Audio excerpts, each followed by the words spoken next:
Selamat siang teman-teman sekalian. Maaf jam kita terlambat 2 menit. Namun itu tidak mengurungkan semangat kita untuk tetap memasuki perkuliahan pada siang kali ini. Oke, pada kesempatan kali ini kita akan membahas tentang latar dan bentuk naskah. Sebelum kita masuk pada ujian tengah semester, maka kita harus membahas terlebih dahulu pada pertemuan ke-7 ini mengenai latar dan bentuk naskah, yang sebelumnya kita telah membahas tentang beberapa struktur yang ada di dalam teater. Dan pada kesempatan kali ini kita akan membahas tentang latar dan bentuk naskah yang ada di dalam teater khususnya. Mungkin teman-teman sering mendengar latar itu ada sebagai tempat. Tapi ada di sisi lain, pemahaman dalam sebuah pertunjukan teater, ada beberapa item penting yang harus kita pelajari tentang pemahaman latar dalam sebuah pertunjukan. Oke, baik. Lanjut. Apa itu latar? Seperti kita lihat di layar monitor, ada beberapa definisi tentang apa itu latar. Dalam pertunjukan teater, latar memiliki fungsi agar penonton mengetahui tentang suasana, waktu, dan tempat terjadinya cerita, peristiwa, kejadian yang dipentaskan pada pertunjukan teater. Maka, kehadiran latar itu sangat penting dan diperlukan pada pertunjukan teater, terutama di atas panggung. Dan menurut Jacob Sumarjo, latar atau setting adalah penggambaran situasi, tempat, dan waktu serta suasana, yang berarti harus ada aspek waktu, tempat, dan aspek suasana. Mengapa demikian? Kita dapat membaginya menjadi 3 item, yaitu latar, tempat. Latar tempat adalah penggambaran tempat kejadian di dalam suatu cerita. Penggambaran tempat di dalam suatu cerita di dalam teater, khususnya bagi kita seorang penonton, kita sudah dapat melihat secara visual dalam pertunjukan tersebut. Namun ketika kita adalah seorang penulis ataupun seorang pembaca, ataupun kita seorang sutradara, terlebih dahulu kita akan membaca bagaimana konteks-konteks latar yang ada di dalam naskah tersebut. Oleh sebab itu, untuk memahaminya, kita perlu membaca naskah yang ada di dalam teater. Apa saja yang bisa kita cari di dalam naskah teater? Penggambaran tempat kejadian di dalam suatu cerita.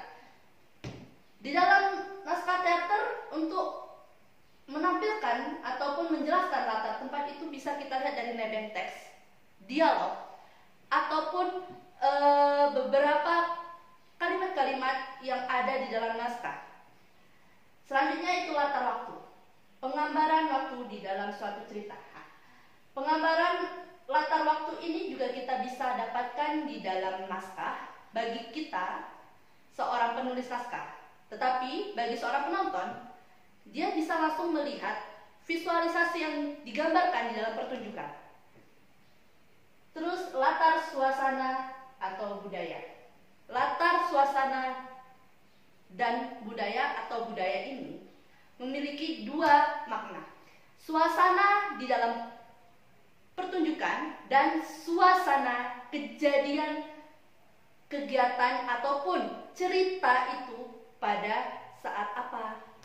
Jadi penggambaran suasana atau budaya yang melatar belakangi terjadinya peristiwa itu bisa terlihat dari bagaimana pengarang menciptakan ataupun menulis naskah, dan juga bisa dilihat dari beberapa dialog yang dibawakan oleh pemain nanti ketika kita menyaksikan pertunjukan. Tetapi apabila kita seorang penulis ataupun seorang sutradara, kita akan melihat latar ataupun budaya itu dari pengarang cerita ataupun dari dialog yang dituliskan di dalam naskah tersebut. Nah, sampai sini 3 item. Apakah ada pertanyaan sebelum kita lanjut? Ya? Latar suasana itu seperti apa, Bu? Ya, belum mengerti saya. Suasana. Kalau suasana itu di dalam pertunjukan, suasana bisa kita lihat seperti suasana tragedi, komedi, komedi atau suasana menegangkan, itu dilihat dari pendukung-pendukung elemen-elemen yang ada di atas panggung. Itu bisa jadi dari pencahayaan ataupun dari musik dan juga dari dialog yang dimainkan oleh aktor. Tapi ada juga suasana budaya. Suasana budaya itu adalah ciri khas ataupun penampilan yang ditampilkan melalui setting dan tempat yang divisualisasikan dari kebudayaan, diangkat dari latar-latar kebudayaan. Misalnya, suasananya mencekam, itu suasana yang ada di dalam pembawaan dari aktor, dari dialog-dialog. Tapi kalau suasana budaya, dari latar, itu kita bisa lihat dari misalnya, ada Minangkabau seperti ada tanduk atau seperti ada apa itu namanya yang di rumah gadang, Gonjong. gonjong. Itu berarti ini melatar belakangi tentang budaya Minangkabau. Itu bisa dilihat dari visualisasinya. Tetapi kalau kita membaca ataupun kita seorang sutradara, berarti kita harus membaca terlebih dahulu naskah tersebut dari awal hingga akhir, dan siapakah pengarangnya dan apa yang melatar belakangi naskah ini bisa dijadikan sebagai naskah drama ataupun naskah teater. Selanjutnya, dari situ apakah ada tanggapan atau pertanyaan lagi atau bisa ditambahkan? Ya, Bu, kalau latar tempat itu gimana sih, Bu, menghadirkan ke sebuah panggung? Ya, saya jawab saja ya. Latar tempat itu bisa dihadirkan ketika kita ingin menghadirkannya melalui sesuai dengan naskah. Tapi kalau kita ada juga beberapa pertunjukan yang memang dia tidak konteks dengan naskah tersebut. Nah, latar tempat itu banyak sutradara yang memang tidak setia dengan naskah. Mereka kadang menyampingkan apa yang ada di dalam naskah, terutama apa-apa saja yang memang struktur-strukturnya yang digambarkan seperti adanya kursi, adanya meja. Tetapi ada juga yang tidak ingin mengangkat itu ke atas panggung. Jadi bagaimana cara mengangkat latar ke atas panggung? Itu kita sesuaikan dengan naskah ataupun dengan ide-ide kreatif kita dan tidak keluar dari konteks permasalahan ataupun capaian aktor nantinya melakukan improvisasi ataupun melakukan acting di atas panggung. Begitu. Apakah ada tambahan ataupun pertanyaan lagi? Bu, misalnya saya mau menghadirkan Paris di atas panggung. Ini kan di Indonesia, Bu.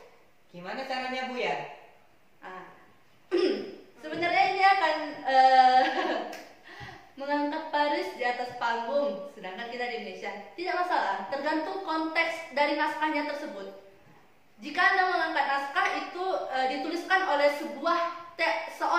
seorang teatrawan dari Paris dan menyinggung tentang latar-latar yang ada di sekitar Paris, Menara Eiffel, misalnya tempat kejadian terjadi di Menara Eiffel. Mungkin cara mengangkatnya ke atas panggung tergantung dengan bentuk naskahnya. Jika naskahnya itu naskah realis, maka Anda harus membuat bangunan Menara Eiffel itu di atas panggung. Mungkin, ataupun nantinya bisa Anda hubungkan konsep Anda. Kalau Anda adalah seorang sutradara, Anda ingin menampilkan Menara Eiffel di atas panggung, Anda bisa mewujudkan visual. Karena saat ini banyak penampilan-penampilan yang menonjolkan visual dan latar itu menggunakan media digital seperti itu. Jadi Paris itu bisa Anda hadirkan, suasana Paris ataupun Menara Eiffel itu bisa Anda hadirkan dengan menggunakan visualisasinya gitu. Tergantung naskah yang Anda angkat. Kalau Anda membuat naskah itu adalah naskah realis yang memang harus mewujudkan Menara Eiffel di atas pentas, berarti mungkin Anda harus secara cermat dan gigih untuk dapat membuat menara Eiffel tersebut di atas pentas, begitu. Tapi tidak, itu semua bisa kita atasi dan gimana nantinya penonton pun tetap menyangka itu adalah sebuah pertunjukan yang memang berada di Paris. Gitu konsep-konsepnya kita bisa sesuaikan tergantung kebutuhan dan juga keadaan panggung yang kita miliki. Nah, apakah ada pertanyaan lagi atau kita lanjutkan? Pak, menarik sekali ya untuk membahas tentang latar-latar ini. Kelihatannya simpel tetapi banyak makna yang tergambar di dalamnya. Cara mengidentifikasi latar tempat pada teater. Ini sebagian kecil ya. Kita bisa melihat kalau latar tempat pada drama atau teater itu bisa dilihat dari dialog.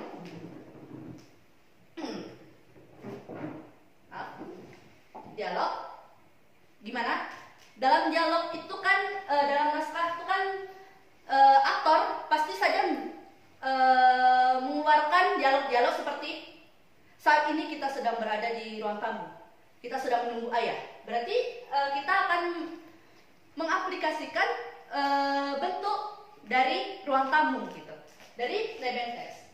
Biasanya teater-teateralis itu memberikan Nebenteks terlebih dahulu di atas untuk mewujudkan situasi apa yang ada di dalam cerita tersebut gitu. Selanjutnya itu ada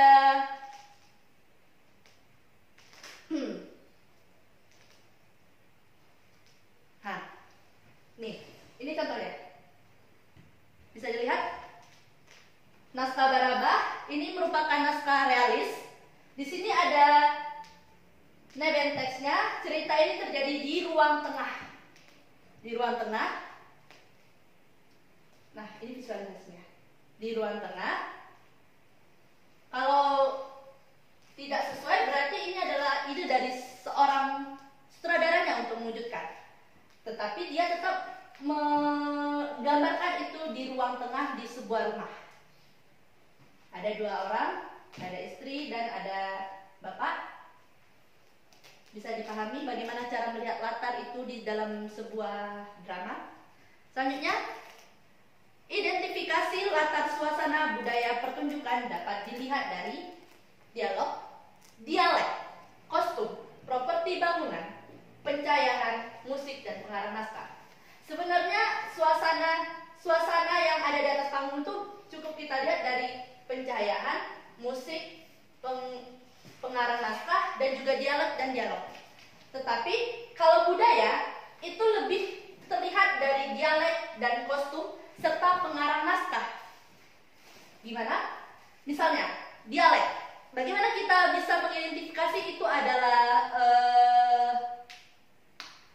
budaya Jawa? Dari dialek aktornya kan bisa kita lihat Njendoro. Oh iya, ini adalah suasana dari kebudayaan Jawa. Monggondoro. Kalau sutradaranya ingin mengalihkan budaya tersebut, dialihkan ke konsep budaya Minang, berarti suasana dan latarnya harus sesuai dengan kebudayaan tersebut dan dialeknya pun harus diidentifikasi lagi. Nah, kemudian latar waktu dapat dilihat dan diidentifikasi juga dari Nebenteks, dialog, dan aktivitas kegiatan profesi tokoh. Profesi tokoh misalnya seorang adik berada di sebuah kelas. Berarti adik itu sedang berada di dalam sekolah. Berarti latar yang dihadirkan itu adalah sebuah latar sekolah. Ini sih yang lebih jelasnya dalam latar waktu itu seperti aktivitas di pagi hari. Berarti kita suasananya adalah suasana pagi hari. Bagaimana cara mengaplikasikannya? Bisa kalau di dalam pertunjukan itu bisa melalui dari sound effect suara ayam, kukuruyuk. Berarti oh iya suasananya pagi hari. Kalau sound effectnya suasana ada suara burung hantu, oh iya ini berarti malam hari, gitu kan. Biasanya ada di Nebenteks suasana gemuruh hujan. oh berarti hari ini sedang terjadi hujan. Jadi suasana latar waktu itu, waktu siang, sore, malam itu bisa dilihat dari media teks dan aktivitas kegiatan dan profesi tokoh di dalam sebuah naskah drama. Bentuk latar dan naskah. Sebenarnya tadi sudah saya singgung, bentuk latar itu berbeda-beda, tergantung naskah yang dibawakan di atas panggung. Ada juga yang membawakan naskah realis, tetapi dia tidak menghadirkan kursi ataupun menghadirkan meja ataupun menghadirkan bentuk rumah yang seutuhnya. Ternyata dia telah mengalihkan naskah realis tersebut ke dalam keadaan naskah non realis seperti itu. Apakah naskah non realis? Mungkin itu nanti kita akan bahas setelah ujian tengah semester. Tetapi yang perlu kita ketahui, contoh dari naskah realis itu adalah naskah yang merupakan satu genre drama yang berpusat pada tata panggung, di mana suasana panggung harus dibuat sedemikian rupa layaknya kenyataan dalam kehidupan di muka bumi. Di Indonesia kata yang sering kita kenal adalah kata realistik. Itu tadi. Bagaimana kemiripan itu ditampilkan ke atas panggung. Itu yang dinamakan dengan realistik. Dan juga ada naskah absurd. Ini perbedaannya antara naskah realis dan naskah absurd. Absurd ini adalah naskah non realis, di mana absurd merupakan suatu teater lirik yang menggunakan tampilan efek abstrak dan beberapa elemen merupakan penggabungan dari banyak seni. Lihat, perbedaannya naskah realis dan naskah non realis, latarnya berbeda. Biasanya di naskah absurd ini mereka tidak menggunakan dinding ataupun bentuk-bentuk benda yang ditampilkan di atas panggung. Mereka hanya mengabstrakkan hal-hal tersebut, mengimajinasikan kepada penonton bahwa saya saat ini sedang berada di ruangan yang sangat indah. Tetapi mereka tidak menampilkan ruangan indah tersebut. Mereka hanya berbicara, menguatkan dialog, dan menguatkan bagaimana imajinasi itu ditangkap oleh seorang penonton. Begitu. Sampai sini apakah ada pertanyaan? Ya. Jadi kalau tidak mau menghadirkan realita tempatnya, Bu, itu ada di naskahnya atau memang sutradaranya? Kebanyakan itu tergantung dengan sutradaranya. Tetapi memang ada naskah yang memang tidak memberikan label teks ataupun menjelaskan tentang keadaan dan apa yang hadir di atas panggung. Biasanya naskah realis pun bisa dirubah menjadi naskah absurd oleh seorang sutradara ketika dia menginginkan hal tersebut di dalam ide-idenya. Gitu. Ada yang seperti itu. Ada yang tidak menggunakan setting ataupun tidak menggunakan properti-properti yang mestinya ada di dalam naskah, tetapi dia menggantikannya dengan tujuan ataupun dengan kreativitas yang berbeda dari adanya naskah. Begitu. Ya. Oke, sampai sini, teman-teman, apakah ada pertanyaan? Sebelum kita kemungkinan minggu depan kita akan memasuki ujian tengah semester, dan diharapkan teman-teman untuk dapat menggali lagi informasi-informasi ataupun ilmu-ilmu yang didapati dari sumber lain, tidak hanya di dalam perkuliahan, dan juga mengikuti praktek-praktek produksi teater, boleh di dalam kampus ataupun di luar kampus. Terserah teman-teman, yang penting teman-teman bisa mengaplikasikannya dan bisa menggunakan ilmu-ilmu teman-teman untuk dapat mengimprovisasikan hal-hal baru yang berkaitan dengan dunia teater. Gitu. Ya, Bu, saya kan tertarik dengan teater absurd ini, Bu. Ya. Kira-kira nih, Bu, yang mungkin bisa saya lakukan di sini, apa ya, Bu ya? Di teater absurd ini kayak gitu, yang mungkin kan saya juga belum punya banyak basic ya. Saya tidak punya basic akrobat, sulap juga saya tidak punya, balet juga saya tidak punya. Mungkin seni ini ya sedikit. Tapi apakah ada hal-hal lain yang dalam teater absurd yang mungkin bisa dilakukan di kampus ini, Bu? Nah, baik. Tergantung dari gini ya, tergantung dari diri kita. Apakah kita ingin memahaminya terlebih dahulu dari naskah, ataupun kita punya konsep lain gitu, atau kita ingin mewujudkan gini, saya ingin menjadi seorang biawak. Tapi biawak kan kita manusia tidak bisa menjadi seorang biawak. Nah, bagaimana memvisualisasikannya? Atau kita memainkan tubuh, atau kita menggunakan beberapa elemen-elemen pendukung kayak gitu.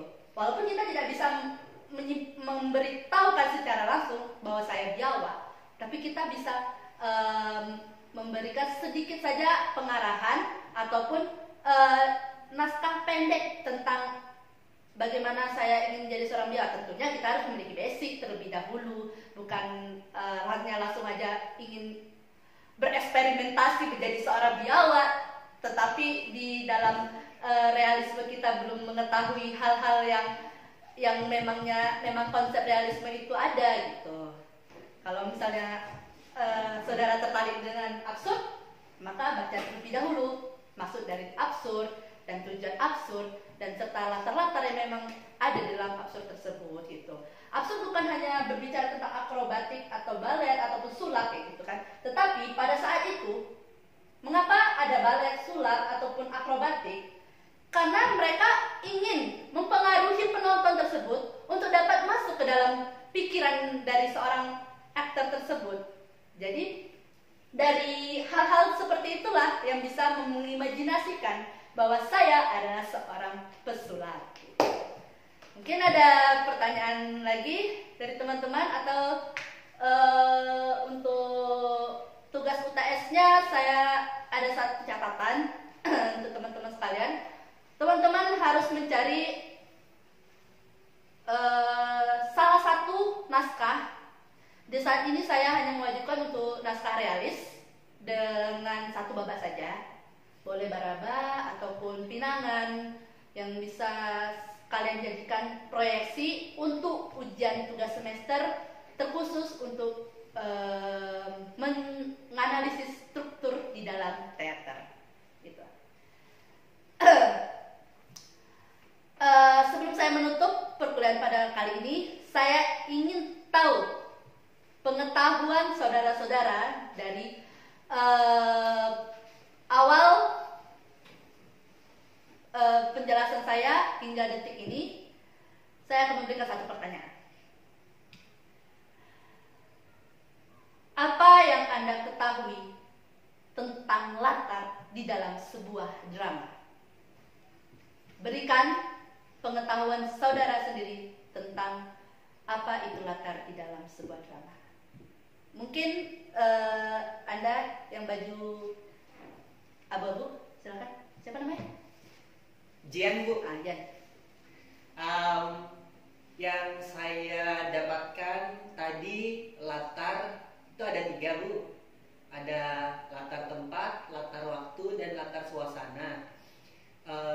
Latar waktu itu bisa diperlihatkan dalam sebuah pentas, misalnya ketika pagi ada suara ayam misalnya, ketika malam ada suara burung hantu, seperti itu ya, Bu ya. Latar waktu juga bisa diperlihatkan, misalnya mungkin ya, Bu ya, ketika ada jam dinding di situ, memperlihatkan waktu supaya penonton tahu itu kapan terjadinya. Nah, lalu ada latar tempat. Latar tempat itu bagaimana upaya sutradara supaya bisa menghadirkan kejadian atau lokasi, misalnya di ruang tamu. Lalu dibuatlah tempat seperti ruang tamu pada yang sesungguhnya, misalnya di situ ada kursi, kemudian sofa atau meja, kemudian hal-hal apa yang terjadi di situ seperti itu. Nah, tempatnya harus seperti ruang tamu atau ruang begitu. Lalu ada latar suasana. Latar suasana itu tadi kalau tidak salah Ibu menjelaskan tentang suasana misalnya ketika hujan. Ya, suasana hujan bisa didukung oleh misalnya suara-suara sound apa namanya? Sound effect ya Bu ya. Ya, sound effect. Misalnya kalau hujan, misalnya ada suara ditambah suara petir. Nah, itu suara hujan. Kemudian suasana sedih bisa juga didukung oleh musik juga Bu ya. Musik-musik yang menggambarkan kalau itu sedih. Lalu dan dari dialog juga bisa. Oh iya, dari dialog juga ya, emosi-emosi yang diciptakan kayak gitu. Suasana lain kalau tidak salah seperti suasana budaya yang bisa diperlihatkan dari dialek misalnya dialek Jawa, bagaimana medoknya, kemudian Batak, bagaimana aksen-aksen Batak yang dihadirkan, atau bahasa Jambi misalnya penggunaan bahasa Melayu yang dihadirkan di situ. Jadi itu yang saya tangkap Bu dari perkuliahan ini. Terima kasih. Ya, terima kasih. Baik, ternyata teman-teman sekalian sudah mengerti perkuliahan ataupun pemahaman kita tentang latar pada kali ini. Baik, untuk menutup pertemuan kita pada kali ini, saya akan menyimpulkan bahwa simpulannya, setting atau latar adalah perangkat sastra yang penting, perangkat pertunjukan yang sering dianggap remeh atau mudah dipahami, menciptakan penggambaran waktu, tempat yang jelas dalam sebuah cerita, menciptakan suasana hati, dan menggerakkan cerita. Tanpa latar, alur cerita akan membingungkan dan membosankan. Elemen kunci dari setting yang kuat adalah menggunakan detail deskripsi menarik dari indera pembaca ataupun penonton. Demikianlah pertemuan kita pada kali ini. Apabila ada salah ataupun kekurangan dalam saya menyampaikan, saya mohon maaf. Selamat bertemu di ujian tengah semester dan pertemuan-pertemuan dalam pembahasan berikutnya. Terima kasih. Wassalamualaikum warahmatullahi wabarakatuh.